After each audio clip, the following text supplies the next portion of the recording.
And I guess gusto ko din manawagan sa mga kababayan natin. Huwag naman, no, hindi naman porket naka-uniforme ng DPWH, masamang tao. Inaamin ko maraming masamang tao sa DPWH. Pero ang utos ng Pangulo, lahat yun, papakulog. Harassment. Siyempre, and hindi ko din naman masisi yung mga kababayan natin kasi galit sila, kaya kanina yun. Diba? Pero, yun nga, ano na lang to, kailangan din natin protektahan yung mga empleyado ng DPWH, lalo na yung mga wala namang kinagaman dito.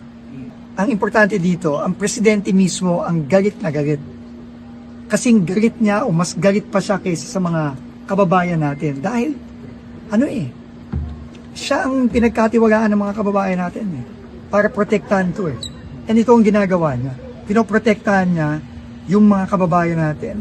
Kaya nasabi niya, kung sino ang kailangan managot, dapat managot.